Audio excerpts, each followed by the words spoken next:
Black belt dared a black woman to fight for fun.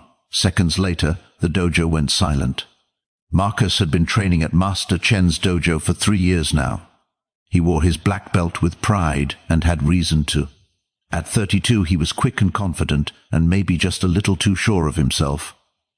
That Tuesday evening the dojo hummed with its usual energy. Students paired off for sparring practice, while Master Chen watched from the corner.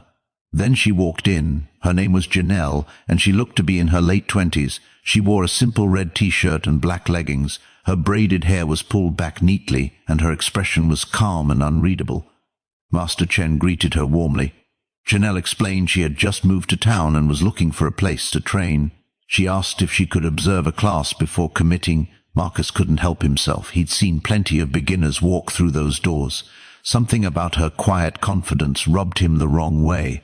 Or maybe it was just his ego talking. "Hey," he called out with a grin that was more cocky than friendly. "Want to see what real training looks like?" Janelle turned to him. Her eyes were steady. "I'm just here to watch," she said politely. "Come on," Marcus pressed. The other students had stopped to listen now. "Just a friendly match for fun. You can see what we do here firsthand." Master Chen frowned but said nothing. He believed his students learn best from their own mistakes. Janelle looked at Marcus for a long moment. Then she looked at Master Chen, who gave a slight nod. "All right," she said quietly. "If you insist." The class formed a circle around the mat. Marcus bounced on his toes, warming up. He wasn't planning to hurt her, of course, just a quick demonstration to show her what martial arts really looked like. Maybe she'd be impressed. Maybe she'd respect the dojo more. Janelle stepped onto the mat. She didn't stretch or warm up. She simply stood there, with her hands loose at her sides. Her breathing was slow and even. Marcus bowed. She returned it with a small nod. "Ready when you are," he said. "Go clean," she said softly. "That's all you do." The words hung in the air. A few students chuckled nervously.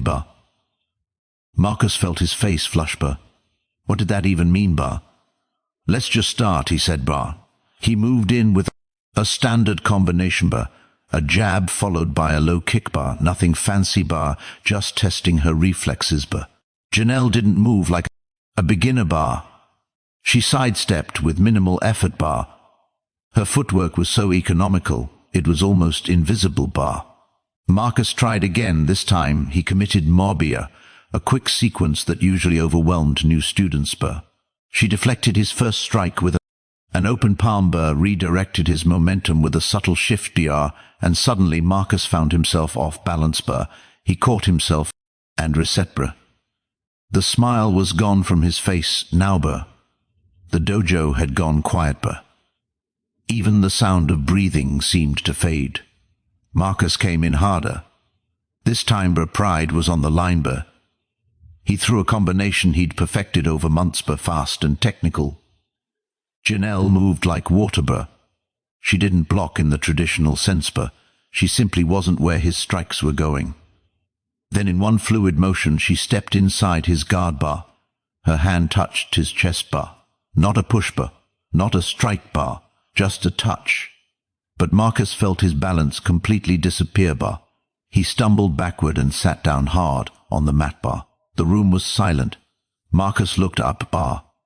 Janelle was already stepping back. Her expression hadn't changed.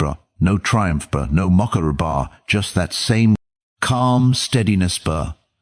Master Chen stepped forward. His weathered face showed the hint of a smile. "Janelle," he said. "Would you mind telling the class your background?" She hesitated. "I've been training since I was 7, she said quietly.